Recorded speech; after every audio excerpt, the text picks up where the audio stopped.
म्याडमहरू नमस्कार। हामी नेपालको शैक्षिक इतिहास भन्ने पाठ पढ्दैछौँ र हामीले अहिले चाहिँ गण्डकी प्रदेशको प्राविधिक सहायकलाई विशेष फोकस गरेर पढिराखेका छौँ। यहाँनेरि पहिलो युनिटमै छौँ। त्यसको हामी शैक्षिक इतिहास पढ्दै 35 सालसम्मका घटनाक्रमहरू हेरौँ। अब 35 देखि 80 सालसम्मका घटनाक्रम हेर्छौँ। 35 सालमा आउँदाखेरि नेपालमा सर्वप्रथम रेडियो नेपालबाट शिक्षकलाई तालिम दिने भनेर परीक्षण गरियो। 100 जना प्राथमिक शिक्षकले यसमा भाग लिएका थिए र यहाँबाट यो तालिम सुरु भयो। त अब रेडियो शिक्षक तालिमको परीक्षण त गरियो, तर तपाईलाई प्रश्न के सोध्छ भने नेपालमा सर्वप्रथम दूर शिक्षा पद्धतिबाट शिक्षकलाई तालिम दिन कहिलेबाट थालियो? त यसलाई यहाँनेरि हामीहरूले के भन्नु पर्यो भने यही कुरालाई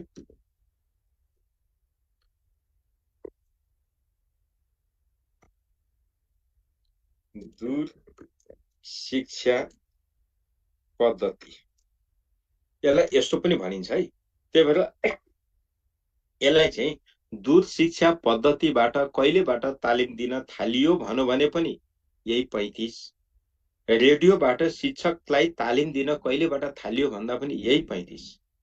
अब तपाईले 2037 भन्नु भने गलत हुन्छ।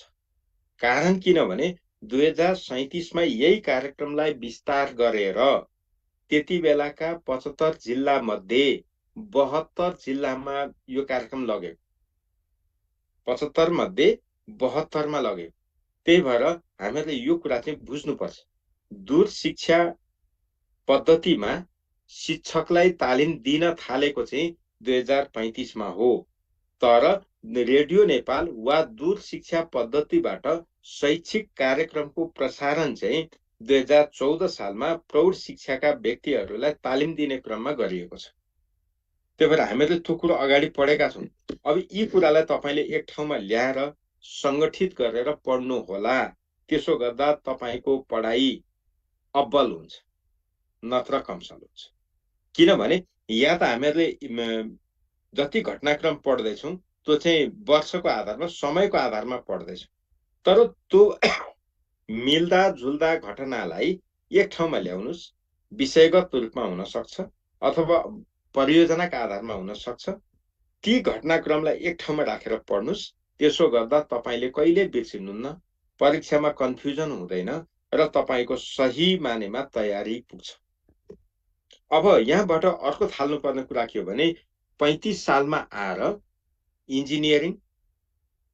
इन्जिनियरिङ अनि त्यसपछि चिकित्सा, कृषि यिनीहरूमा स्नातक तहको पढाइ सुरु भयो। यो भन्दा अगाडिसम्म एमबीबीएस पढाइ हुँदैन थियो, इन्जिनियरिङ पनि पढाइ हुँदैन थियो। यी सबै के हुन्थे?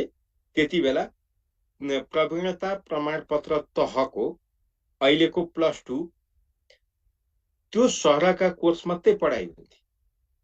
त 35 सालदेखि बल्ल नेपालमा यो कुरा सुरु भएको रहेछ। यो महत्त्वको विषय हो, यसलाई स्मरण गर्नु होला। त्यसपछि 36 मा हेरौँ। 36 सालमा जाँदा राष्ट्रिय शिक्षा पद्धतिको योजनाको पूर्ण अवधिको मूल्याङ्कनको प्रतिवेदन यति बेला आयो 2036 मा। किनभने यति बेला 2000 राष्ट्रिय शिक्षा पद्धतिको योजना 2032 सालमा सम्पन्न भयो। 34 सालमा गएर मूल्याङ्कन गर्ने भनेर घोषणा गरियो र त्यसको प्रतिवेदन 36 सालमा आयो। यो कुरा जाँचमा धेरै पटक सोधेको छ, तपाईहरुले नबिर्सिनु होला।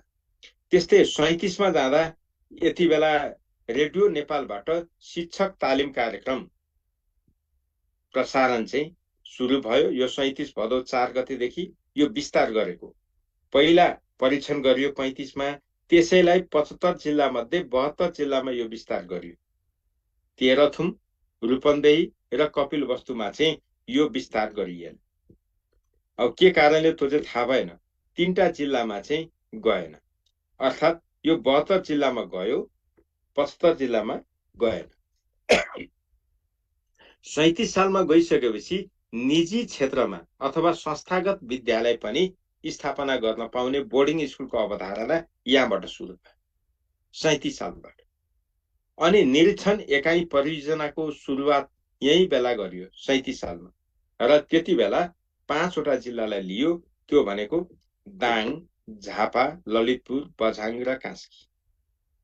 अब यहाँनेरि यो दाङ, झापा र कास्कीमा चाहिँ प्राथमिक शिक्षा परियोजना पनि सँगसँगै लागू भयो भन्नाले यिनै जिल्लाबाट सुरु भएको। त्यही भएर हामीले पढ्दाखेरि तुलना गर्नुपर्छ है।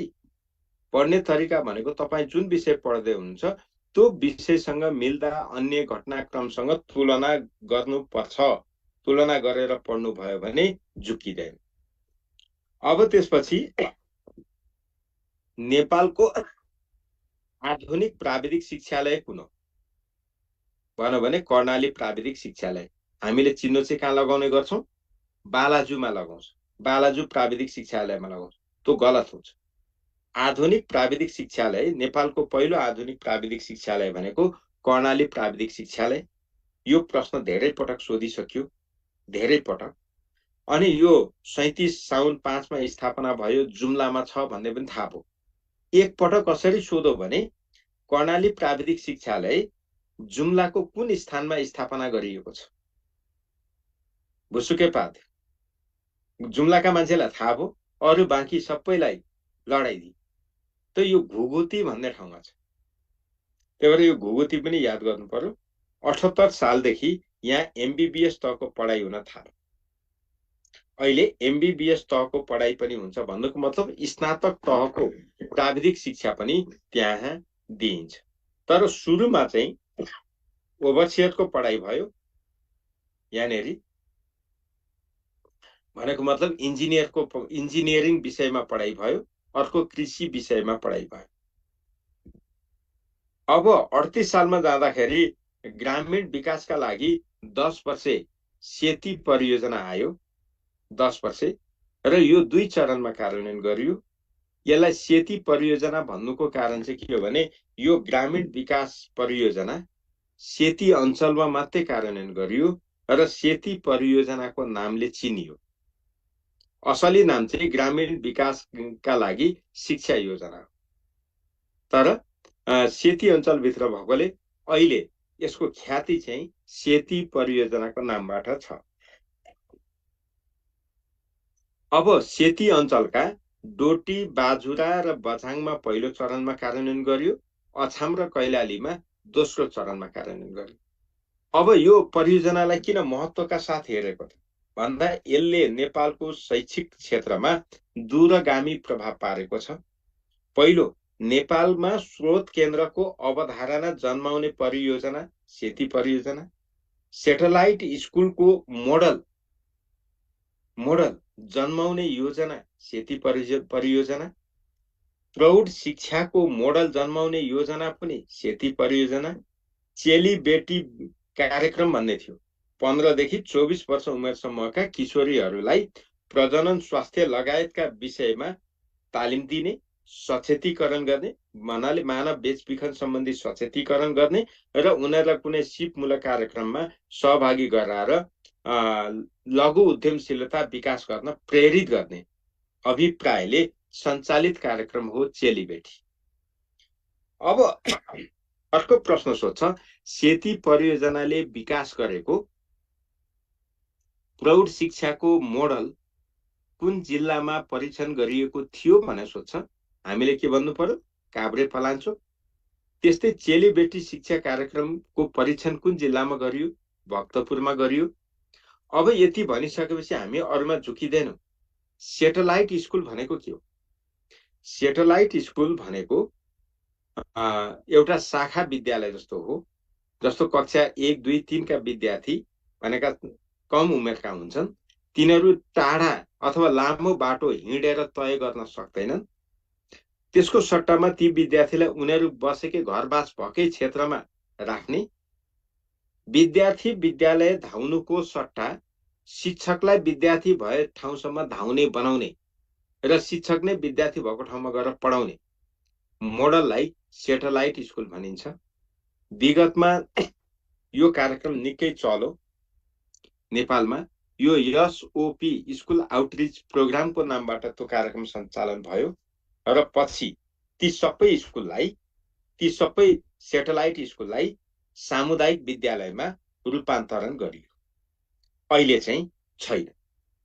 अब यति कुरा भनिसकेपछि अब दुईटा कुरा यहाँ छ। नेपालमा सामुदायिक अध्ययन केन्द्रको अवधारणा जन्माउने कार्य पनि सेती परियोजनाले गर्यो। सेती परियोजनाले विकास गरेको सामुदायिक अध्ययन केन्द्रमा सबभन्दा पहिला काभ्रे जिल्लाको बुडौल भन्ने ठाउँमा यसलाई स्थापना गरियो है। अहिले पहिला सामुदायिक अध्ययन केन्द्र भनिन्थ्यो, अहिले सामुदायिक सिकाइ केन्द्र भनिन्छ, तर हिजो पनि अंग्रेजीमा कम्युनिटी लर्निङ सेन्टर नै भनिन्थ्यो, अहिले पनि कम्युनिटी लर्निङ सेन्टर नै भनिन्छ। अब त्यसपछि विद्यालयहरूमा शिक्षणका लागि आवश्यक पर्ने शिक्षण सामग्रीहरू शिक्षकले नै बनाउने अवधारणा पनि सेती परियोजनाले ल्यायो। नो कस्ट लो कस्टमा आधारित भएर शिक्षक स्वयंले निर्माण गर्ने, प्रयोग गर्ने, त्यो धारणा पनि यही परियोजनाले ल्याएको भएर यो परियोजनाको विशेष शिक्षा क्षेत्रमा महत्त्व रही आएको हो र यहाँबाट यो घटनाक्रमबाट धेरै जसो प्रश्नहरू सोध्ने गर्छ। अब यही 38 सालमा आइसकेपछि 28 सालबाट सञ्चालनमा रहेको व्यावसायिक माध्यमिक शिक्षाको खारेजी गर्ने काम यहाँ आएर गरेको छ। यहाँ आएपछि चाहिँ त्यो खारेजी भयो। अब 2039 सालमा गइसकेपछि सेटेलाइट स्कुल स्रोत केन्द्र कार्यान्वयनमा आयो। 38 सालमा चाहिँ यसको अवधारणा ल्याइयो, 39 देखि कार्यान्वयनमा आइयो। सबभन्दा पहिला सामुदायिक सिकाइ केन्द्र चाहिँ काभ्रे पलाञ्चोकको बुडौल भन्ने ठाउँमा भयो। त्यसपछि डोटीको शैलेश्वरी हो जस्तो लाग्छ, नट सियोर, तर डोटी चाहिँ हो। काभ्रे र डोटीबाट सुरु गरिएको यो सामुदायिक अध्ययन केन्द्रको नेपाली मोडल चाहिँ सेती परियोजनाले जन्मायो, तर असली मोडल चाहिँ जापानिज मोडल हो। जापानिज मोडल है असलमा चाहिँ, तर जन्माउन चाहिँ नेपालमा इन्ट्रोड्युस गराउने चाहिँ सेती परियोजना नै। ल अब यति भनिसकेपछि हामीले 39 सालमा स्रोत केन्द्रको अवधारणाले कार्यान्वयनमा आयो। स्रोत केन्द्र भनेको कस्तो थियो सुरुमा आउँदा भने दुईटा गाउँपालिका त्यति बेलाकालाई मिसाउँदाखेरि एउटा केन्द्र मान्ने, सबैलाई पाइक पर्ने विद्यालयमा त्यसको अफिस खडा गर्ने र सुरुमा त बाहिरी व्यक्तिले ल्याइएको थियो, पछि शिक्षक मध्येबाटै नियुक्ति गर्ने प्रवृत्ति भयो र उनीहरूको काम के थियो भने जिल्ला तहका सूचना विद्यालयमा पुर्याउने, विद्यालयका कठिनाई जिल्लामा पुर्याउने अनि विद्यालय र जिल्लाको बीचमा सहजीकरण गर्ने, सिकाइमा सहयोग पुर्याउनु पर्ने, विशेष गरी शिक्षकको पेशागत विकासमा सहयोग पुर्याउने यसको उद्देश्य थियो। तर व्यवहारमा प्रशासनिक कार्यमा सीमित भयो। व्यवहारमा अनि 39 मा गइसकेपछि विज्ञान शिक्षा परियोजना ल्याइयो। यो एसियाली विकास बैंकको सहयोगमा, एसियाली एडीबी र सेमेस्टर प्रणालीको अन्त्य गरियो भनेर यहाँसम्म हामीहरूले यो घटनाक्रम हेर्यौं। अब त्यसपछि हामी 40 को घटनाक्रम हेर्दैनौं, 41 मा जान्छौं। 41 मा आउँदाखेरि के भयो भने प्राथमिक शिक्षा परियोजना सर्वप्रथम ल्याइयो, अर्को परियोजना। अनि यो चाहिँ विश्व बैंकको ऋण सहयोगमा सञ्चालन गरिएको हो र यो 6 वटा जिल्लामा लागू गरियो। त्यो जिल्ला भनेको झापा, धनकुटा, तनहुँ, कास्की, दाङ, सुर्खेत। यसमध्ये झापा, कास्की र दाङ निरीक्षण एकाइ परियोजना पनि त्यहीबाट सुरु गर्यो। ती तीनटा जिल्ला चाहिँ दोहोरिन्छ। अब हामीहरूले यहाँनिर 42 सालका घटनाक्रमलाई हेरौँ। 42 सालमा जाँदाखेरि के गर्यो भने त्यति बेलासम्म कक्षा 1 देखि 3 सम्मका पाठ्य पुस्तक निशुल्क दिइन्थ्यो। कक्षा 4 र 5 को पनि निशुल्क दिने भनेर निर्णय गर्यो। तर त्यो निशुल्क कहिलेदेखि दिने? आर्थिक वर्ष 44-45 देखि दिने भन्यो। 42 सालमै 3 धारा संस्कृत पाकशाला भनेको अहिलेको छात्रावास, आवासीय छात्रावास, त्यसले शतवार्षिकी मनायो र नेपालमा महिला शिक्षा परियोजना सबभन्दा पहिला 12 जिल्लाबाट सुरु गरियो। यति कुरा चाहिँ हामीहरूले बिर्सन मिल्दैन। यी कुरा बिर्सिन मिल्दैन है। अनि 43 मा जाँदाखेरि के भयो भने यो नेपालको दोस्रो विश्वविद्यालय महेन्द्र संस्कृत विश्वविद्यालयको स्थापना गरियो। यो दाङको बेलझुण्डी भन्ने ठाउँमा छ। बेलझुण्डी शब्द याद गर्नु होला। अब म त पुगेको छुइनँ, तर अनुमान लाउने त धेरै हुन्छ, तर जे भए पनि बेलझुण्डी भन्ने ठाउँमा यो चाहिँ छ। र अब यति भनिसकेपछि हामीहरूले के बुझ्यौँ भने यहाँबाट बहुविश्वविद्यालय सुरु भयो, तर बहुविश्वविद्यालयको अवधारणा चाहिँ 2049 को प्रतिवेदनबाट मात्रै आएको। यो कुरा चाहिँ फेरि नबिर्सनु होला, अस्ति जाँचमा सोधिसकेका छु। 44 सालमा जाँदा कक्षा 4 र 5 मा पनि निशुल्क पाठ्य पुस्तक वितरण सुरु भयो र भेटनेरी डाक्टरको उत्पादन सुरु भन्नाले पठन पाठन सुरु भयो। व्यास्तर तह पशु विज्ञानमा स्नातक तहको कार्यक्रम पठन पाठन सुरु भयो। अब त्यसपछि 45 मा जाँदा प्राविधिक शिक्षा तथा व्यावसायिक तालिम परिषद, जसलाई हामी CTE VT भन्छौँ, त्यसको स्थापना भयो, गरियो। र 45 सालमा जिल्ला साक्षरता अभियान सञ्चालन गरियो। यो साक्षरता अभियान मात्रै होइन, यहाँ जिल्ला पनि हो।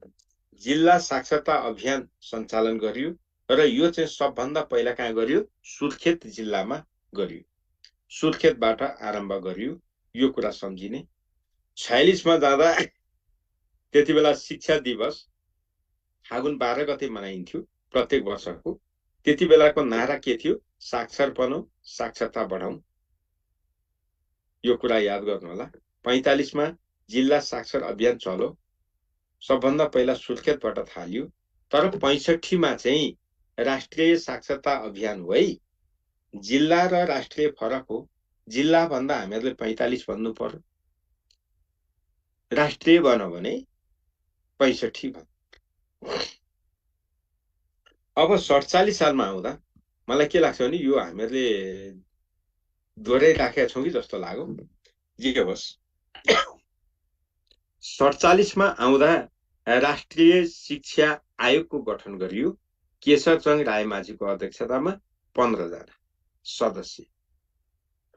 अब 48 मा जाँदा मन्त्रीमण्डल फेरियो। जो शिक्षा मन्त्री हुन्छ त्यही अध्यक्ष हुने हुँदा रामहरि जोशीको अध्यक्षतामा पुनर्गठन गरियो। पुनर्गठन। अब तपाईलाई सोधो, पुनर्गठित शिक्षा आयोगका अध्यक्ष को थिए भन्यो भने रामहरि जोशी। शिक्षा आयोगका अध्यक्ष पहिलो अध्यक्ष को थिए भन्यो भने त त्यही नै के अरे केशरचन्द्र रायमाझी भनिहाल्नुहुन्छ। अब यहाँ एउटा पर सोधिसकिया छ है।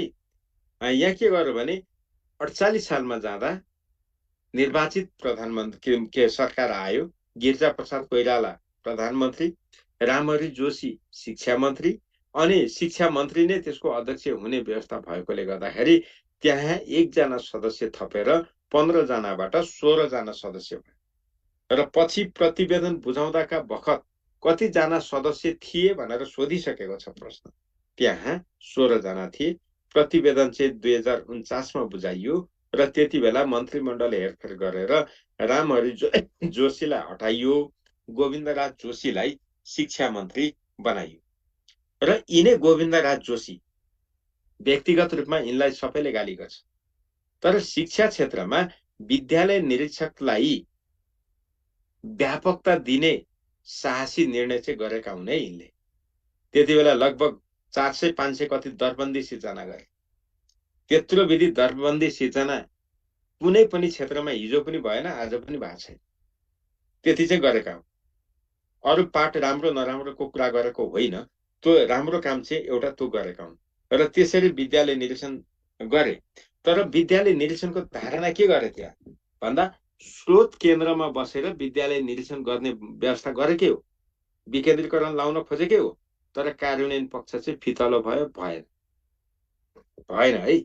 स्रोत केन्द्रमा विद्यालय निरीक्षकलाई राख्ने र हरेक स्रोत केन्द्रमा बिनी हुने र विद्यालयमै बसेर उसले अनुगमन गर्नुपर्ने, निरीक्षण गर्नुपर्ने, त्यो धारणा ल्याउन खोजेका थिए।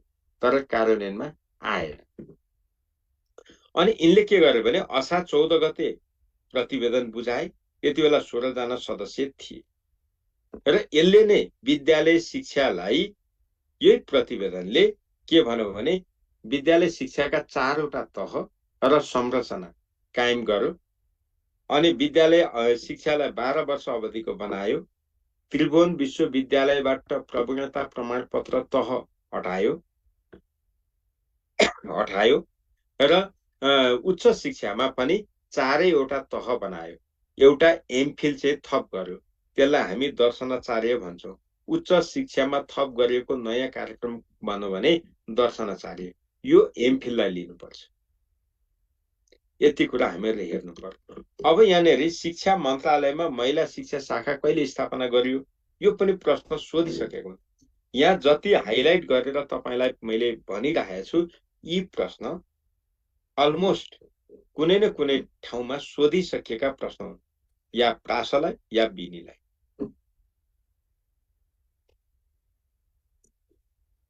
अब त्यसपछि 49 सालमै 38वटा माध्यमिक विद्यालयमा +2 कार्यक्रम सञ्चालन गरियो। किनभने प्रवीणता प्रमाणपत्र तह हटाएपछि त +2 को अवधारणा यहीँदेखि आयो। त्यही भएर उच्च माध्यमिक शिक्षा परिषदको अवधारणा यहीँबाट सुरु भयो। अनि त्यति बेला 2 किसिमका निरीक्षक थिए, प्राथमिक विद्यालय निरीक्षक र माध्यमिक विद्यालय निरीक्षक। निम्न माध्यमिक विद्यालय निरीक्षक त थिएन, त्यो त 30 सालमै खारेज गरियो। प्राथमिक विद्यालय निरीक्षकलाई चाहिँ अहिलेको प्रासमा रूपान्तरण गरे अनि माविनीलाई बिनीमा रूपान्तरण गरे र बिनीको दरबन्दी पनि थपियो। त्यति बेला विज्ञापन खुल्दा बिनीको कति खुलेको? 50 सालमा 150, 51 सालमा 150, 53 सालमा पनि 150। त्यत्रो ठुलो दरबन्दी खुलेको थियो। जाँच दिने कति हुन्थे? त्यो 3000 को हाराहारी हुन्थे। अहिले हेर्नुस् त तपाईले जाँच दिँदा कति मान्छे हुन्छन्? अब प्रतिस्पर्धी। त्यही भएर तपाईले अरूको भन्दा फरक तरिकाले तयारी गर्नुपर्छ, नियमित अध्ययन गर्नुपर्छ, अरूको भन्दा एउटा प्रश्न बढी मिलाउनुपर्छ, पास हुन्छ। अब 49 के प्रतिवेदनले बालबालिकालाई विद्यालयमा भर्ना गर्नको लागि जन्म दर्ता प्रमाणपत्रलाई चाहिँ अनिवार्य गर्यो र यही बेला 49 सालमै आधारभूत प्राथमिक शिक्षा परियोजना, यो परियोजना सुरु गर्यो। यसलाई के भनेछ? BPEP1।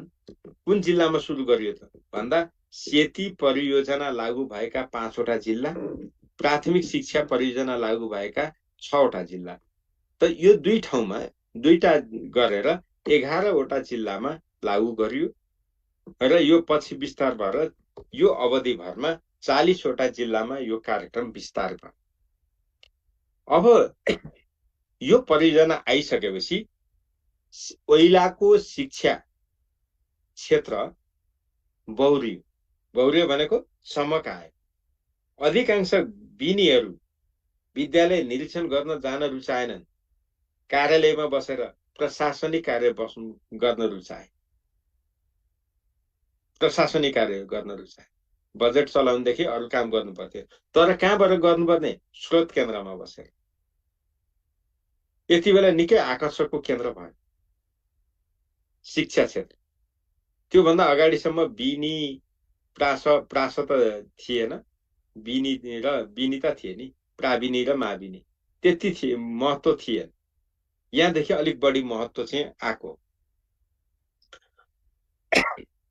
अब त्यसपछि 50 मा गइसकेपछि विद्यालय निरीक्षक एउटा मात्रै भयो। प्रास जति सबै उता प्राविनीबाट आए। अनि अनौपचारिक शिक्षा परिषदको गठन भयो, शिक्षा विभागको गठन भयो। अनि के अरे निजी क्षेत्रले पनि प्राविधिक शिक्षा चाहिँ पढाउन पाउने भयो। यो कुराहरूको व्यवस्था यो 50 सालदेखि गरियो र दूर शिक्षा केन्द्रको स्थापना पनि 50 सालमै गरियो। त्योभन्दा अगाडि रेडियो शिक्षा शिक्षक आयोजना भन्ने थियो, त्यसलाई रूपान्तरण गरेर दूर शिक्षा केन्द्र बनाइयो। यो दूर शिक्षा केन्द्र भनेर त्यति बेला बनाइयो 50 सालमा। 50 सालमै शैक्षिक जनशक्ति विकास केन्द्रको पनि स्थापना भएको है। यहाँ अनौपचारिक शिक्षा परिषद र शैक्षिक जनशक्ति विकास केन्द्रको स्थापना चाहिँ भयो, दूर शिक्षा केन्द्रको स्थापना भयो। तर यसमध्ये शैक्षिक जनशक्ति विकास केन्द्र अहिले छैन है। 75 सालमा यो पनि खारेज भयो। ल यति भनिसकेपछि अब हामी 51 मा जान्छौँ। नेपालबाट मातृभाषाले अलिक बढी प्राथमिकता पाएको यही बेलादेखि रेडियोबाट पनि मातृभाषामा समाचारहरू प्रसारण हुन थाले र 51 सालमा आइसकेपछि के अरे पूर्वाञ्चल विश्वविद्यालय चौथो भयो। अब यहाँसम्म आउँदा त्रिभुवन विश्वविद्यालय पहिलो, महेन्द्र संस्कृत दोस्रो, काठमाडौँ विश्वविद्यालय जुन निजी क्षेत्रको पहिलो विश्वविद्यालय हो त्यो तेस्रो र पूर्वाञ्चल यो चौथो गरी यति बेला 4 वटा विश्वविद्यालय भए। त बहु विश्वविद्यालयको अवधारणा 49 को प्रतिवेदनले ल्याएको। त अब यहाँ तपाईलाई अस्ति पनि सोधिसक्यो, यो चाहिँ हामीहरूले शिक्षा आयोगका प्रतिवेदनहरू पढ्दा डिटेलमा यी कुरा गर्छौं है। अब 52 मा गइसकेपछि जुन 29 सालदेखि हङकङमा परीक्षा केन्द्र राखिएको थियो त्यसलाई हटाइयो र एसएलसी परीक्षा केन्द्र अब नेपालमा मात्रै सीमित गरियो। प्रथम अन्धाहरूले पढ्ने ब्रेल पुस्तकालय ललितपुरको ठैबमा पहिलो पटक स्थापना गरियो। यसरी यो आयो र 2052 सालमा जाँदा टेलिभिजनबाट पनि शैक्षिक कार्यक्रमको प्रसारण सुरु भयो। त्योभन्दा अगाडिसम्म टेलिभिजनबाट थिएन। अनि शिक्षाका लागि खाद्य कार्यक्रमको सुरुवात पनि 52 मैथिली है। सबभन्दा पहिले आएको चाहिँ मैथिली र पाठ्यक्रम विकास केन्द्रले 26 वटा मातृभाषामा पाठ्यपुस्तक तयार गर्यो। अहिले मातृभाषाको पाठ्यपुस्तक कसले बनाउँछ भनौँ भने स्थानीय तहले। अब यो चाहिँ जताबाट पनि जोडेर सोध्छ, त्यही भएर हामीहरूले अन्तर सम्बन्ध स्थापित गर्दै पढ्नुपर्छ भनियो। अनि 54 सालमै पोखरा विश्वविद्यालयको स्थापना भयो। यो 5औं विश्वविद्यालय हो नेपालको र विद्यालय शिक्षक किताबखानाको स्थापना पनि 54 सालमा भयो। अहिले विद्यालय शिक्षक किताबखाना छैन, राष्ट्रिय किताबखाना भन्ने छ है, राष्ट्रसेवक किताबखाना भन्ने छ। त्यसैभित्र विद्यालय शाखा भनेर यो विद्यालय शिक्षक किताबखानाको काम त्यहाँबाट गरिन्छ। 55 मा जाँदाखेरि बीपी कोइराला स्वास्थ्य विज्ञान प्रतिष्ठान स्थापना गरियो। यो सुनसरीको धरान अर्थात् गोपा भन्ने ठाउँमा छ। यो चाहिँ नेपालको पहिलो मानित विश्वविद्यालय हो, डिम्ड युनिभर्सिटी। यो मानित विश्वविद्यालय भनेको कस्तो हो भने विश्वविद्यालय सरह, विद्यार्थी भर्ना, पाठ्यक्रम निर्धारण, पठन पाठन, प्रमाणीकरण सम्मका काम गर्न पाउँछ, तर एफिलिएसन दिन चाहिँ पाउँदैन, सम्बन्धन दिन पाउँदैन, शाखा विस्तार गर्न पाउँदैन, कलेज खोल्न पाउँदैन। त्यही भएर यसलाई प्रतिष्ठानको रूपमा ल्याइयो। तर यो एक्ज्याक्टली हो के भन्दा मानित विश्वविद्यालय। अहिले यस्ताको संख्या 8 वटा पुगिसकेको छ। अब 56 मा जाँदा यहाँनेरि के अरे शैक्षिक सत्र परिवर्तन गरेर साउन 1 गते बनाइयो। पहिलेको पुरानो पुस माघको शैक्षिक सत्रलाई खारेज गरियो। आर्थिक वर्षसँग मिलान गर्नको लागि साउन 1 गतेदेखि यसलाई ल्याइयो र यही बेला सबैका लागि शिक्षा कार्यक्रम कार्यान्वयन गर्न अनौपचारिक शिक्षा केन्द्र र शिक्षा विभागको स्थापना पनि यही 2056 मा गरियो। यो कुरा हामीहरूले बिर्सिनु भएन। अब यहीँनिर आइसकेपछि 56 मै राष्ट्रिय शिक्षक सेवा आयोगको स्थापना भयो र नेपालमा समावेशी शिक्षा कार्यक्रमको सुरुवात भयो। यो समावेशी शिक्षा कार्यक्रम चाहिँ सबभन्दा पहिला 4वटा जिल्लामा लागू भयो। त्यो मध्ये पनि बाँके जिल्लाबाट सुरु भयो। यो कुरा सम्झिनु होला र प्रत्येक जिल्लाबाट 3-3वटा विद्यालय छानियो र त्यसो गर्दाखेरि जम्मा 12वटा विद्यालयमा यो कार्यक्रम सुरु गरियो। यति कुरा बुझ्नुस्। है सबभन्दा पहिला चाहिँ बाँके जिल्लामा रहेछ भनेर थाहा पाउनु पर्यो। अब तपाईले यहाँ सोध्छ समावेशी शिक्षा कार्यक्रम सबभन्दा पहिला लागू गरिएका जिल्ला कुन होइन? हामीले सम्झ्यौं बाँके, काभ्रे, सिन्धुपाल्चोक र उदयपुर हुन्, अरु होइन। अब तपाईलाई सूत्र बनाउनु पर्दैन यति 4वटालाई। सूत्र बनाउनु भने त बाका सिउ भन्ने भइगयो नि। बाका सिउ। सूत्र यस्ता कुरामा सूत्र बनाउनु हुँदैन। यस्ता कुरा बुझेर पढ्ने हो, सम्झिने हो। अलिक लामो सम्झिनु पर्ने कुराहरुमा मात्रै सूत्र बनाउनु पर्छ। धेरै सूत्रमा गइयो भने कन्फ्युजन।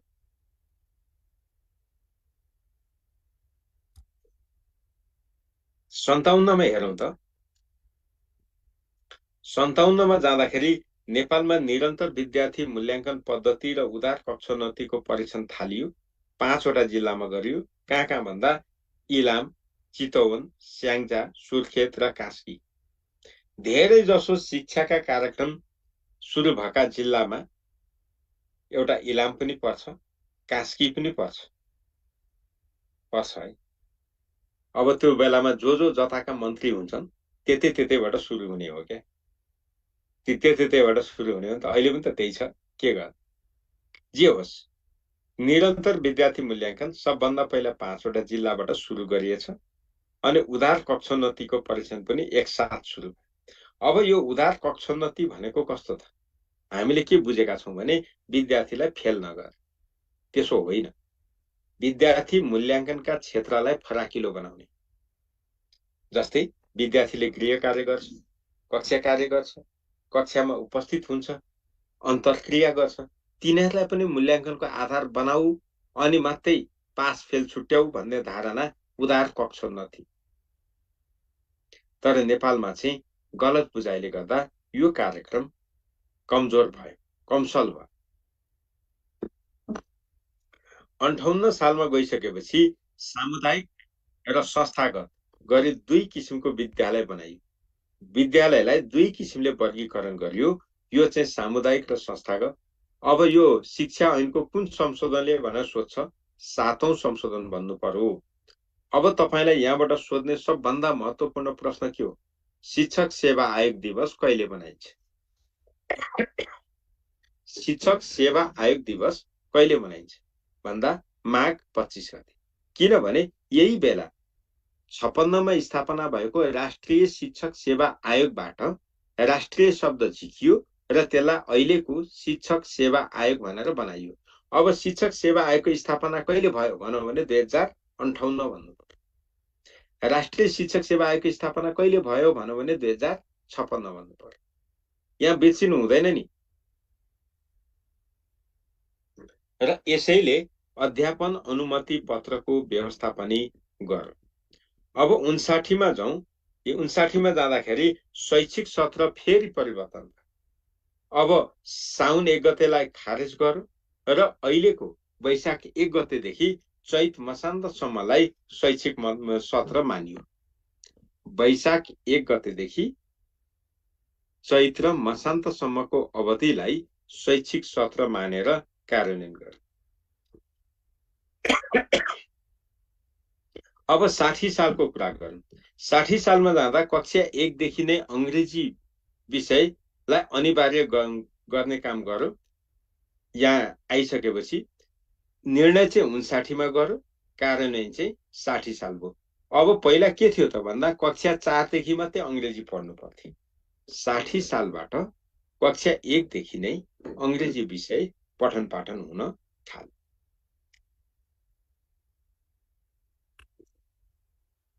अब 61 मा हेरौँ त विद्यार्थी भर्ना अभियान सुरु भयो। यो वैशाख 7 गतेदेखि 12 गतेसम्म भर्ना सप्ताह मनाउने भनेर सुरु गर्यो। तर भर्ना सप्ताह भन्दाखेरि यहाँनिर झुक्किने मिति छ, किनभने भर्ना सप्ताह भनेर भर्नाको अवधि चाहिँ फरक भए पनि 1 गतेदेखि 15 गतेसम्मलाई भर्ना अभियान भन्ने, तर सप्ताह मनाउने चाहिँ 7 गतेदेखि 12 गतेसम्म शिक्षकहरू घर दैलो कार्यक्रम गर्नुपर्ने। वैशाख 7 गतेदेखि वैशाख 12 गतेसम्म विद्यालयका शिक्षकले घर घरमा गएर तिम्रा विद्यालय उमेरका बालबालिका विद्यालय ल्याऊ, हामी पढाइदिन्छौँ भन्दै जानु पर्यो। तर विद्यार्थी भर्ना अभियान चाहिँ 1 देखि 15 गतेसम्म चल्छ। अनि 61 सालमै गइसकेपछि 6औं विश्वविद्यालय लुम्बिनी विश्वविद्यालय आयो र यही वर्ष सबैका लागि शिक्षा कार्यक्रम पनि कार्यान्वयनमा आयो। यो कुरा हामीहरू बिर्सिनु भयो। सबैका लागि शिक्षा कार्यक्रम कहिलेदेखि कार्यान्वयनमा आयो भन्दाखेरि आर्थिक वर्ष 61-62।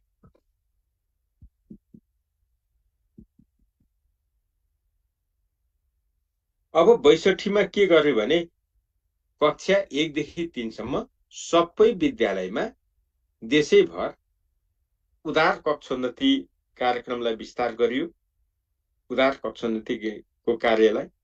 अनि 63 मा आइसकेपछि अनौपचारिक शिक्षा नीति र खुला तथा दूर शिक्षा नीति स्वीकृत भए, यो दुवै। अब अनौपचारिक शिक्षा नीति अहिले अस्तित्वमा छैन। राष्ट्रिय शिक्षा नीति 2076 यसलाई खारेज गर्यो, तर खुला तथा दूर शिक्षा नीति अहिले पनि छ, त्यसलाई खारेज गरेको छैन। अब 63 मै गइसकेपछि नेपालको शैक्षिक इतिहासमा पहिलो राष्ट्रिय पाठ्यक्रम प्रारूप 2063 स्वीकृत गर्यो र यसले नेपालको विद्यालयलाई 2वटा तहमा वर्गीकरण गर्यो, आधारभूत र माध्यमिक। अनि स्वास्थ्य तथा पोषण परियोजना सिन्धुपाल्चोक र स्याङ्जाबाट सुरु भयो। यो सोधेको प्रश्न हो, यो कुरा ख्याल गर्नुस्। र 63 सालमै महेन्द्र संस्कृत विश्वविद्यालयको नाममा महेन्द्र भन्ने शब्द झिकियो र नेपाल भन्ने शब्द थपियो, नेपाल संस्कृत विश्वविद्यालय भनेर अहिले कार्यान्वयनमा छ। अब तपाईलाई सोध्छ नेपाल संस्कृत विश्वविद्यालयको केन्द्रीय कार्यालय कहाँ छ भन्यो भने बेलझुन्डीमा छ। त्यही त हो नि, महेन्द्र संस्कृतको जहाँ थियो यसको पनि त्यही हो, नाम मात्रै त फरक पारेको हो।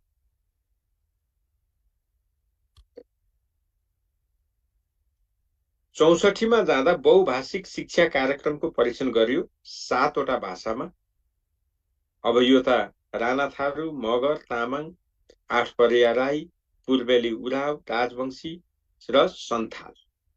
सन्थाल भनेको सतार, हामीले बुझ्ने भाषामा। अहिलेको भारतको राष्ट्रपति, अहिले भारतको राष्ट्रपति जुन समुदायको छ त्यसलाई सन्थाल भनिन्छ। त्यो सन्थाल नेपालको झापा र मोरङमा विशेष गरी बसोबास छ। त्यसलाई हामीहरूले जनजीवनमा सबैले चिन्ने चाहिँ के हो, सतार। यिनीहरू सामान्यतया काला वर्णका हुन्छ। तपाईहरुलाई जीकेबाट पनि सोध्ने प्रश्न मध्येको हो र अहिले भारतको राष्ट्रपति यही समुदायको। अनि त्यसपछि हामीहरूले हेर्छौं 65 मा आइसकेपछि राष्ट्रिय साक्षरता अभियानलाई साक्षर अभियान भनेर आयो। यसको नारा अक्षर चिनौं साक्षर बनौं भन्ने छ, ख्याल गर्नुस्। 2 अर्ब बजेट विनियोजन भयो र 6 महिना अवधिको आधारभूत शिक्षा अवधिलाई घटाएर 3 महिनामा झार्यो। पहिला यो भन्दा अगाडिसम्म प्रौढ शिक्षाका कार्यक्रम 6 महिना पढाइ हुन्थ्यो, त त्यसलाई घटाएर 3 महिनामा साक्षर बनाउने भनाइ गरियो। अनि के अरे 14 सालदेखि प्रचलनमा रहेको नयाँ गोरेटो पहिलो पाइला नामक पुस्तकलाई विस्थापित गर्ने काम गर्यो। कहिलेकाहीँ तपाईलाई सोध्न सक्छ नयाँ गोरेटो पहिलो पाइला नामक पुस्तक तलका कुन कार्यक्रमसँग सम्बन्धित छ भन्न भने यही प्रौढ शिक्षा।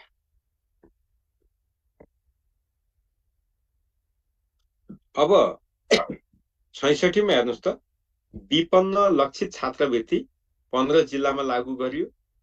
अनि शिक्षकको पेशागत विकास कार्यक्रम टिचर्स प्रोफेसनल डेभलपमेन्ट टिपिडी पनि यही बेलादेखि लागू भयो। यसलाई सेवाकालीन तालिम मानियो। 30 कार्यदिन अवधिको तालिम हुन्थ्यो। अहिले टिपिडी को संशोधित रूप प्रमाणीकरण तालिम भएको छ। त्यो प्रमाणीकरण तालिम अहिले लागू भइराखेको छ। तर अहिले जुन अब स्वीकृत चाहिँ भइसकेको छैन, तर निकट भविष्यमै त फेरि अर्को हामीहरूले पढ्नुपर्छ नयाँ कुरा। शिक्षकको पेशागत विकास गर्ने तरिकाहरू संशोधन गरेको छ। प्रमाणीकरण तालिमलाई फरक ढङ्गले प्रस्तुत गरेको छ। त्यहाँ 4-5 वटा किसिमका तालिमको कुरा गरेको छ।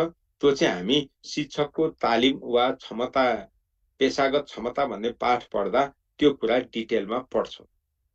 मात्रै यो टिपिडी भनेको मागमा आधारित तालिम, आपूर्तिमा होइन है, मागमा चाहिँ आधारित। शिक्षकले माग गर्छ, त्यसै अनुसार चलाउने भनेको। अब त्यसपछि यही 66 सालमा कार्तिक 13 गते शैक्षिक गुणस्तर परीक्षण केन्द्रको स्थापना गरियो। शैक्षिक गुणस्तर परीक्षण केन्द्रको स्थापना गरियो। अब यो शैक्षिक गुणस्तर परीक्षण केन्द्र चाहिँ यति बेला स्वायत्त निकायको रूपमा स्थापना भएको, यो शिक्षा मन्त्रालयको संरचनाको रूपमा होइन। अब 67 मा जाँदाखेरि के भयो भने एकैचोटि 3-3 वटा विश्वविद्यालय स्थापना गर्यो। 3-3 वटा। यो दुर्लभ रेकर्ड हो नेपालको। फेरि यस्तो स्थिति नहोला, अब भन्न त सकिँदैन, नेपाल हो, जे पनि हुन सक्छ, तैपनि यो चाहिँ दुर्लभै हो। अब यति भनिसकेपछि यही वर्षदेखि त्रिभुवन विश्वविद्यालयले प्रवीणता प्रमाणपत्र तहमा भर्ना लिन छाडो र बाल मैत्री विद्यालय राष्ट्रिय प्रारूप स्वीकृत गर्यो। अनि यो दिवा खाजा कार्यक्रम चाहिँ 11 जिल्लामा सुरु भयो। 52 सालदेखि यो कार्यक्रम सुरु भएको नि, यो विस्तार गर्दै लगेको र फरक फरक उसमा गएको। विश्व खाद्य कार्यक्रमले विशेष सहयोग गरेको छ यसमा। अब 68 मा हेर्नुहोस् त, 68 मा जाँदाखेरि जेठ 11 मा नेपाल सरकारबाट विद्यालयलाई शान्ति क्षेत्र घोषणा गरियो र शैक्षिक गुणस्तर परीक्षण केन्द्रले सबभन्दा पहिले कक्षा 8 को उपलब्धि परीक्षण गरेको छ। अनि यसले नै प्राथमिक शिक्षकको शैक्षिक योग्यता बढाएर एसएलसी बाट बढाएर +2 वा सोसर बनायो, यही 68 देखि। अब 69 मा जाउँ। 69 मा के गरेको छ भने शिक्षा मन्त्रालयलाई केशर महलबाट सिंहदरबार सार्ने काम भयो। यो तपाईहरुलाई जहिले पनि सोध्ने एउटा प्रश्न। अब यही वर्ष कक्षा 3 मा अथवा कक्षा 3 को उपलब्धि परीक्षण गरियो। पहिला कक्षा 8 अनि कक्षा 3।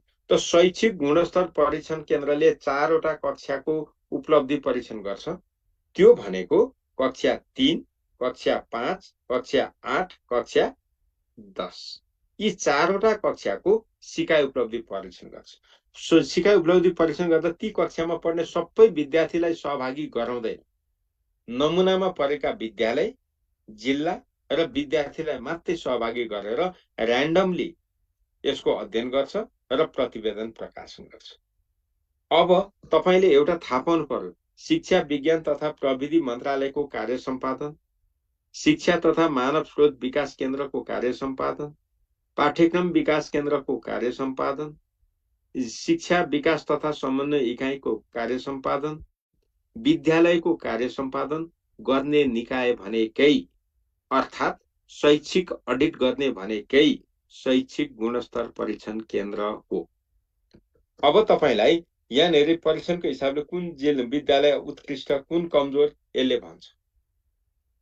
भन्छ है। सिकाइ उपलब्धि कहाँ पुग्यो त्यो भन्ने काम चाहिँ गर्छ। त्यो गर्दाखेरि सबभन्दा पहिला कक्षा 8 को परीक्षण गरियो, अनि त्यसपछि कक्षा 3 को गरियो, त्यसपछि फेरि कक्षा 5 को गरियो, अनि मात्रै कक्षा 10 को गरेको छ। अब यहाँनिर हेर्नुहोस् त 70 मा आइसकेपछि यदि साक्षरता दर 95 वा त्योभन्दा बढी भयो भने साक्षर पालिका, साक्षर जिल्ला, साक्षर प्रदेश, साक्षर राष्ट्र घोषित गर्न पाउने युनेस्को मापदण्ड हो। युनेस्को मापदण्ड है। त्यही मापदण्डलाई टेकेर नेपालले पनि 95% भन्दा बढी साक्षर भएकालाई घोषणा गर्न पाउने भनेर मापदण्ड बनायो र यही 70 देखि विज्ञान दिवस मनाउन थालियो। हरेक वर्षको असोज 1 गते विज्ञान दिवस मनाइन्छ। बुझ्नु भएन? अब त्यसपछि हामीले यहाँ थोरै हेरौँ। राष्ट्रिय पठन सिप विकास कार्यक्रम भनेर लागू गरियो।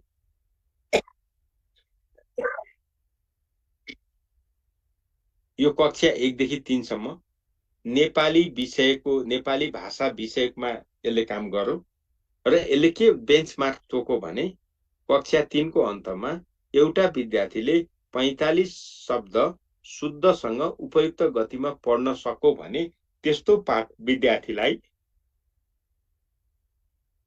फ्लुएन्ट रिडर वा पठन प्रभाव भएको विद्यार्थी भनेर मान्न थाले। अनि पठनका 5 वटा तत्व, तपाईहरुले त 6 वटा पढ्नुहुन्छ, होइन, 5 वटा तत्व। त्यो के हुन् त?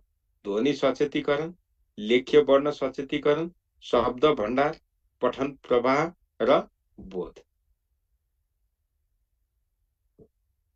लेखन सिप अन्तर्गतको तत्व हो। अब 71 मा जाँदाखेरि लेटर ग्रेडिङ पद्धतिको व्यवस्था ल्याइयो। नेपालमा लेटर ग्रेडिङ कहिलेबाट लागू भयो भन्दा 71 प्राविधिक धारका विद्यार्थीबाट सुरुमा 6 वटा ग्रेड तर कार्यान्वयन भएन, पछि संशोधन गरेर 9 वटा ग्रेडमा वर्गीकरण गरियो। अनि 71 मै अर्को काम के गरियो भने निरक्षर उन्मूलन वर्ष भनेर मनाइयो। अनि राष्ट्रिय पठन सिप विकास कार्यक्रम पनि 71 बाट लागू भयो, अहिले छैन। अब पहिलो साक्षर जिल्लाको रूपमा 71 सालमा सिन्धुपाल्चोकलाई घोषणा गरियो, दोस्रो पाल्पालाई, दोस्रो ललितपुर, तेस्रो पाल्पा, चौथो धादिङ, पाँचौं मुस्ताङ। यो ढाँचाबाट आयो। त्यही भएर पहिलो साक्षर जिल्ला कुन हो भन्नु भने सिन्धुपाल्चोक। अब तपाईहरु फेरि पूर्ण साक्षर जिल्ला भन्नुहुन्छ, त्यो पूर्ण भन्ने हुँदैन है, त्यस्तो कुरा नपढ्नु होला।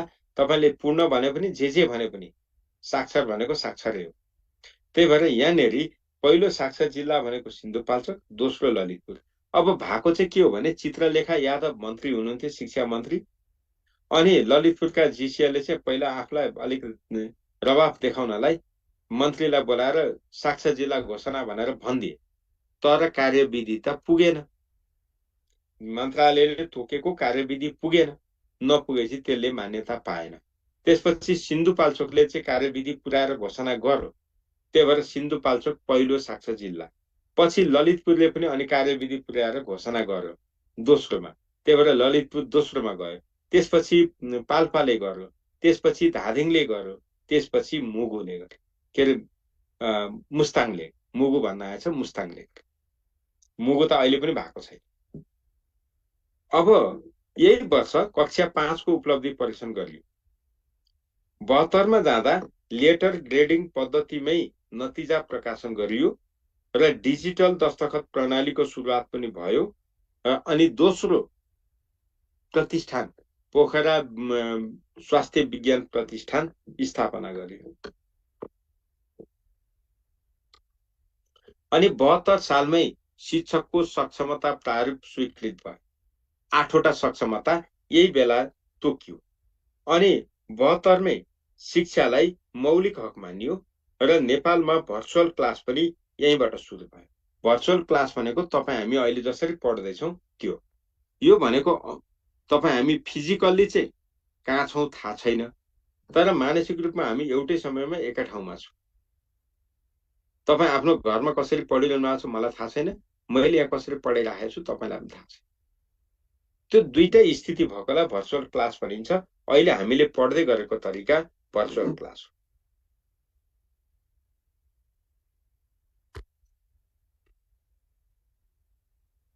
अब 73मा जाउँ।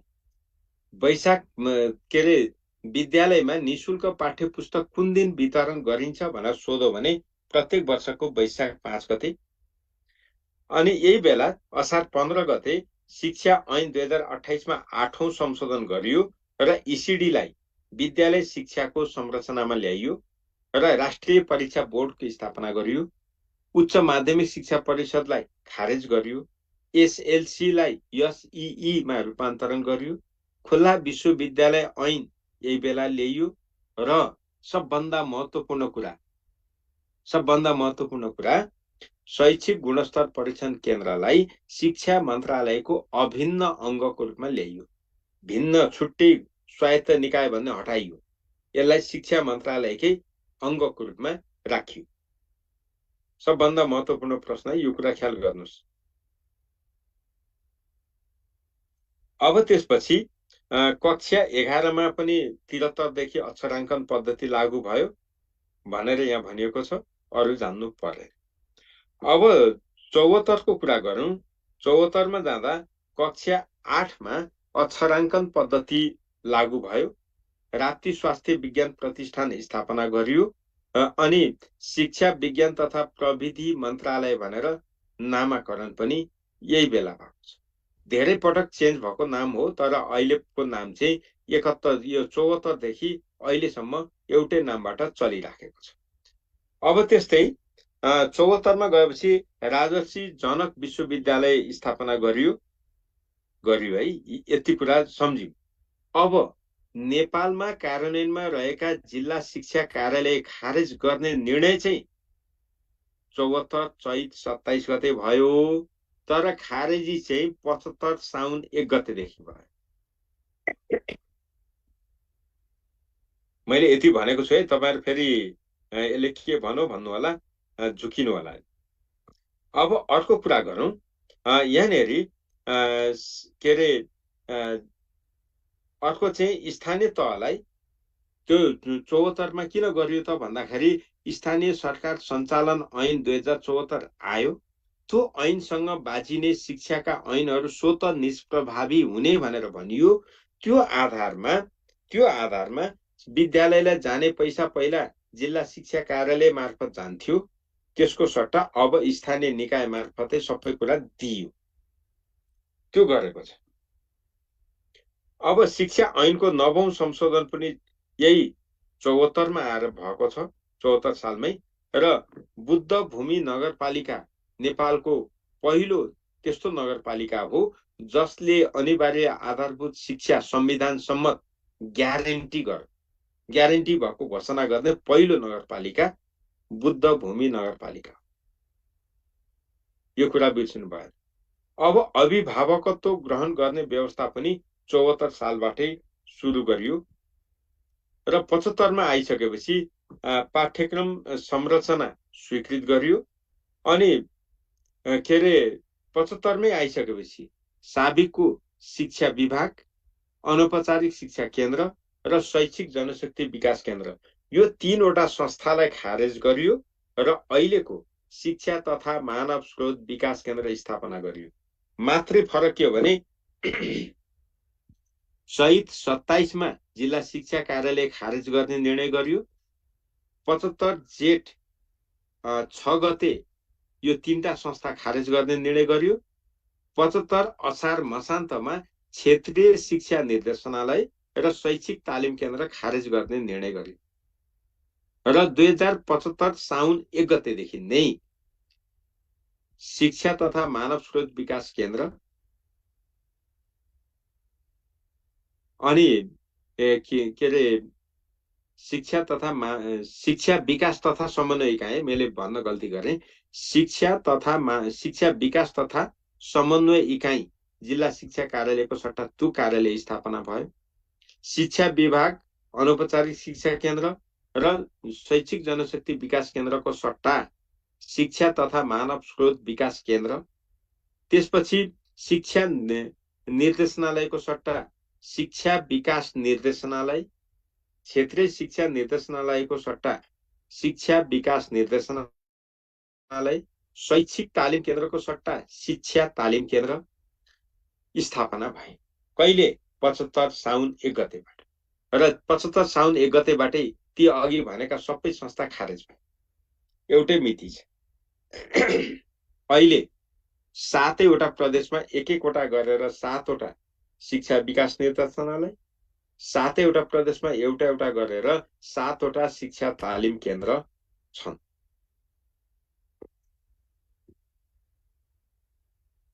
अब यहाँनेरि असोज 2 गते 75 सालको असोज 2 गते अनिवार्य तथा निशुल्क शिक्षा ऐन जारी गरियो। हो, यही दिनलाई टेकेर अहिलेको शिक्षा दिवसको दिन निर्धारण गरेको हो। जाँचमा सोध्ला। अब स्रोत केन्द्र खारेज कहिले भयो भन्दा 75 साल। 38 को सेती परियोजनाले जन्माएको स्रोत केन्द्र कहिले खारेज भएको रहेछ? यही 75 मा। तर अहिलेको बजेटले फेरि के भनेछ? स्रोत केन्द्र चाहिँ बिउताउने। 76 मा जाँदाखेरि एकीकृत पाठ्यक्रम चाहिँ आयो। यो परीक्षण गरियो कक्षा 1, 2, 3 को। नेपाली विषय पनि यसमा छ। अनि 76 सालमै राष्ट्रिय पाठ्यक्रम प्रारूप 2076 ल्याइयो। यो 63 लाई खारेज गरियो। अनि यही वर्ष यही कार्तिक 18 गते राष्ट्रिय शिक्षा नीति 2076 स्वीकृत गरियो।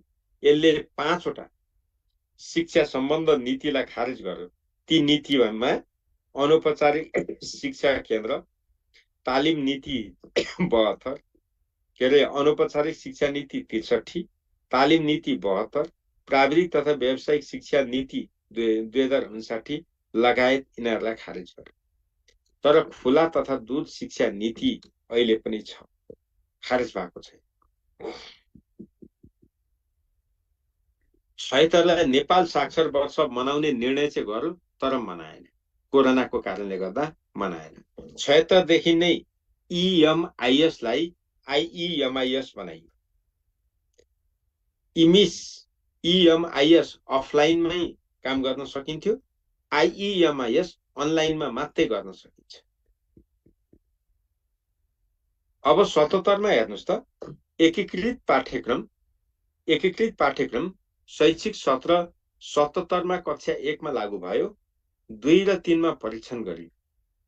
त्यस्तै शिक्षा दिवस र अन्तर्राष्ट्रिय साक्षरता दिवस एकै दिन मनाउने गरेको थियो, सेप्टेम्बर 8 मा। तर 77 मा आएपछि यस्तो नगर्ने भनेर छुट्याइयो। र अब तपाईहरुले यहाँ सम्झिनु पर्ने कुरा के हो भने शिक्षक दिवस, अन्तर्राष्ट्रिय शिक्षक दिवस अक्टोबर 5, अन्तर्राष्ट्रिय शिक्षा दिवस जनवरी 24, अन्तर्राष्ट्रिय साक्षरता दिवस सेप्टेम्बर 8 मा मनाइन्छ भन्नु। अनि राष्ट्रिय शिक्षा दिवस चाहिँ असोज 2 मा मनाइन्छ। यी चाहिँ एक ठाउँमा लेखेर तपाईहरुले याद गर्नु होला, नभए पछि फेरि धोका हुन्छ। सोध्ने ठाउँ छ। तपाईलाई के सोध्छ भने राष्ट्रिय शिक्षा दिवस असोज 2 गतेलाई मान्नु पर्ने आधार तलका मध्ये कुन हो? के हो त? अनिवार्य तथा निशुल्क शिक्षा ऐन 2075 जारी भएको दिन। अब यति भनिसकेपछि हामी 78 मा हेरौँ त। 78 मा आइसकेपछि तपाईलाई यहाँबाट सोध्ने एक दुईवटा प्रश्न छ। काठमाडौँ राजधानी भएकोले एउटा काठमाडौँ साक्षर प्रदेश, यो 55औं जिल्ला हो। पहिलो साक्षर प्रदेश बागमती, दोस्रो साक्षर प्रदेश गण्डकी, तेस्रो साक्षर प्रदेश कोशी। व्यवहारमा सबभन्दा पहिले कुन प्रदेशका सबै जिल्ला साक्षर भएका थिए भनौं भने गण्डकी। गण्डकीको सबै प्रदेशका सबै जिल्ला साक्षर भएर पनि घोषणा गर्न ढिलो गर्यो। त्यही भएर काठमाडौँ जिल्लाले साक्षर घोषणा गर्ने बित्तिकै बागमती प्रदेशले साक्षर घोषणा गर्यो। त्यसपछि गण्डकी प्रदेशले पनि साक्षर प्रदेश घोषणा गर्यो। र शिक्षक सेवा आयोग नियमावलीमा 11औं संशोधन अहिलेसम्म 11 पटक संशोधन भयो। त्यो 11औं संशोधन 78 सालमा गरेको थियो। अब त्यसपछि लेटर ग्रेडिङ निर्देशिका 2078 लागू भयो। 8वटा ग्रेड कायम। अनि एसई परीक्षामा पास हुन सैद्धान्तिक तर्फ कम्तीमा 35%, प्रयोगात्मक तर्फ 40% को व्यवस्था यहीँबाट गर्यो। अब यो नारा पढ्नु परेन। अब 79 का घटनाक्रम हेरौँ त। 79 मा आउँदाखेरि यहाँनेरि प्रदेश 1 भनेर भनिन्छ। यो कोशी प्रदेश हो है। अब चाहिँ प्रदेश 1 भनिँदैन। त्यति बेला यहाँ कोशी प्रदेश भन्नुपर्छ।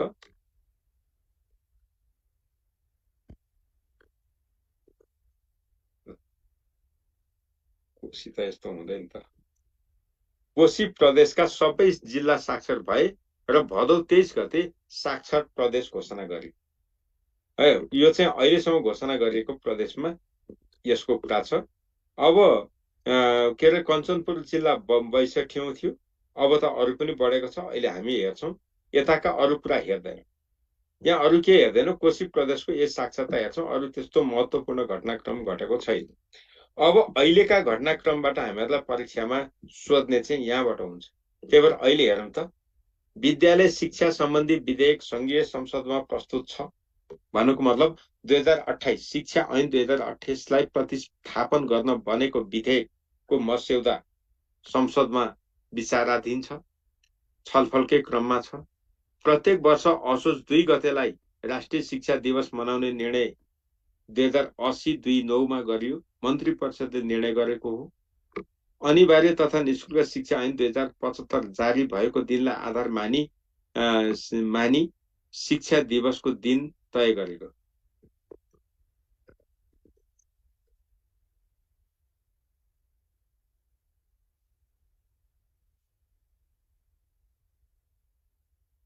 अनि त्यसपछि विद्यालय शिक्षामा विज्ञान शिक्षक तर्फको राष्ट्रिय विज्ञान प्रविधि तथा नवप्रवर्तन पुरस्कार पाउने शिक्षक को हुन् 80 मा भनौँ भने राधा रमण झा सम्झिनुपर्छ। यो महत्त्वपूर्ण पुरस्कार हो।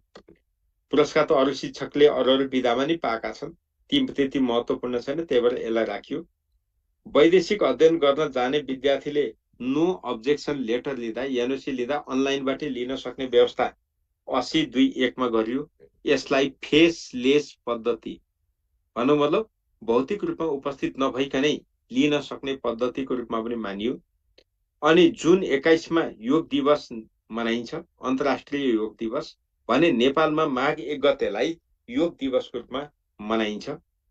त्यसपछि अन्तर्राष्ट्रिय साक्षरता दिवस यो वर्षको आदर्श वाक्य के हो भन्यो भने दिगो र शान्तिपूर्ण समाज निर्माणका लागि साक्षरताको प्रवर्तन। यो त तपाईले याद गर्नै पर्छ। 80 का घटनाक्रम चाहिँ विशेष हेर्नुपर्छ र सेप्टेम्बर 8 मा यो मनाइयो। भारतको बनारस विश्वविद्यालय नेपाल चेयरमा, नेपाली भाषा नेपाल चेयरमा प्राध्यापक डाक्टर मुकुन्द शर्मा नियुक्त भएका छन्। यो कुरा सम्झ्यौं। अनि त्रिभुवन विश्वविद्यालयले पहिलोचोटि शैक्षिक क्यालेन्डर लागू गर्यो। अब एकीकृत अनुगमन प्रणालीको लागि कार्ययोजना तयार भएको छ। राष्ट्रिय जनशक्ति नीतिको प्रारम्भिक मस्यौदा 2080 तयार भएको छ। बृहत यौनिकता सम्बन्धी राष्ट्रिय सम्मेलन सम्पन्न भएको छ। शिक्षक पेशागत प्रारूप 2072 मा संशोधनको लागि 2080 यहाँ ल्याएर मस्यौदा प्रस्तुत गरिएको छ। अहिले यो स्वीकृत भएपछि हामी यही अघि भन्दै गरेको यही हो। अनि त्यसपछि अनौपचारिक शिक्षाको राष्ट्रिय पाठ्यक्रम प्रारूप 2080 स्वीकृत। यो वैशाख 20 गते कसले गरेको भन्दा राष्ट्रिय पाठ्यक्रम विकास तथा मूल्याङ्कन परिषदबाट स्वीकृत। यो यहाँबाट यो चाहिँ सबभन्दा नौलो पनि हो, महत्त्वपूर्ण हो। त्यही भएर आजको दिनमा यो राष्ट्रिय पाठ्यक्रम प्रारूप 3टा छ। यस्ता प्रारूप 3टा, एउटा राष्ट्रिय पाठ्यक्रम प्रारूप 2076, स्थानीय पाठ्यक्रम प्रारूप 2072, त्यसपछि अनौपचारिक शिक्षाको राष्ट्रिय पाठ्यक्रम प्रारूप 2080। नेपालमा अहिले 3टा पाठ्यक्रमका प्रारूप छन्, 3 किसिमका। एउटा स्थानीय, एउटा विद्यालय शिक्षा, अर्को अनौपचारिक शिक्षा। अनौपचारिक शिक्षाका 4वटा तह छन्, तह 1, 2, 3, 4। अनि अहिले यो वर्ष 59औं राष्ट्रिय बाल दिवस मनाइयो। बाल दिवस हरेक वर्षको भदौ 29 गते मनाइन्छ। बाल दिवसको आदर्श वाक्य के त? बालबालिकामा लगानी, सुनिश्चित भविष्यको थालनी। यो त याद गर्नुपर्छ, छोड्न पाइँदैन। असोज 1 मा राष्ट्रिय विज्ञान दिवस मनाइयो। राष्ट्रिय विज्ञान दिवसको नारा के हो त भन्दा विज्ञान साक्षरता र उद्यमशीलता, सबल अर्थतन्त्रको आधारशिला। असोज 2 मा राष्ट्रिय शिक्षा दिवस मनाइयो। राष्ट्रिय शिक्षा दिवसको आदर्श वाक्य के त? समावेशी र सिपमूलक शिक्षा, स्वदेशमै युवा राष्ट्रको इच्छा। त्यसपछि भदौ 22 गते अथवा सेप्टेम्बर 8 मा अन्तर्राष्ट्रिय साक्षरता दिवस मनाइयो। यो 57औं हो। कहिलेकाहीँ यस्तो पनि सोध्छ। त्यस्तै डोटी जिल्ला साक्षर घोषणा, डोटी जिल्ला यो 63औं जिल्ला हो। कहिले घोषणा भयो? जेठ 32 गते। कपिलवस्तु जिल्लालाई साक्षर घोषणा गरियो। यो 64औं जिल्ला। यो चाहिँ के अरे असार 31 गते घोषणा गरियो। अब साक्षर हुन घोषणा हुन बाँकी जम्मा 13वटा जिल्ला छन्। मध्य प्रदेशका 8वटा जिल्ला सबै र कर्णाली प्रदेशका 5 जिल्ला। के त? मुगु, जुम्ला, कालीकोट, डोल्पा यी जिल्ला। तपाईहरुले यताबाट सोध्न सक्छ, हुम्ला पनि हो। अब अर्को घोषणा साक्षर घोषणा हुन बाँकी स्थानीय तह कतिवटा छन्? 161 वटा। यो चाहिँ निकै महत्त्वपूर्ण, माथिको भन्दा पनि यो महत्त्वपूर्ण। जस्तो मध्य प्रदेशका 134, कर्णाली प्रदेशका 27। यति कुरा बिर्सन पाइँदैन। अहिलेसम्म भएका घटना यही हो। अब यसबाट के बुझियो भने लुम्बिनी प्रदेशका सबै जिल्ला साक्षर भइसकेका छन्, घोषणा गर्न बाँकी छ। सुदूरपश्चिम प्रदेशका पनि सबै जिल्ला साक्षर भइसकेका छन्, घोषणा गर्न बाँकी छ। नबिर्सिनु होला। ल अब यति भनिसकेपछि हामीहरूले प्रदेशगत शैक्षिक अभियानका नारा है, हामीहरूले पढेको शैक्षिक इतिहास भए पनि यो नारालाई सम्झ्यौं त। कोशी प्रदेशमा म अघि बढ्छु भन्ने कार्यक्रम 76 देखि सुरु भएको छ। मधेसमा बेटी पढाऊ होइन, बेटी बचाऊ कार्यक्रम सुरु। बागमतीमा 1 नर्स 1 विद्यालय। गण्डकीमा उज्यालो प्रदेश अभियान। लुम्बिनीमा विद्यालयमा 1 दिन, कक्षा कोठामा 1 दिन र सुदूरपश्चिममा सानै छु बढ्न देऊ, बाल विवाह होइन पढ्न देऊ। यी नबिर्सिनु होला। ल मैले यति भनिसकेपछि तपाईहरुले नेपालको शैक्षिक इतिहास र यसका महत्त्वपूर्ण घटनाक्रमलाई तपाईहरुले हेर्नुभयो। आज अलिकति दोहोर्याएर पनि पढाइयो, कारण किनभने हिजो केही विद्यार्थी छुट्नु भएको रहेछ। उहाँहरुको पनि पढाइ नछुटोस् भनेर हो। बडालजी तपाईको पढाइ अब छुटेन भन्ने मलाई लाग्छ। अलिकति थोरै 28 देखि 34 सम्म अलिकति छुटो होला, नत्र छुटेन है, नत्र छुटेन। अब यति भनिसकेपछि अब भोलिदेखि हामी अर्को पहिलोबाट दोस्रो खण्डमा भएको पाठ पढ्छौं। पढेर आउनु होला। यदि आजको यो हिजो पढेका, अस्ति पढेका कुराहरू पनि तपाईहरुले बुझ्नु भएको छैन भने सोध्नुस्।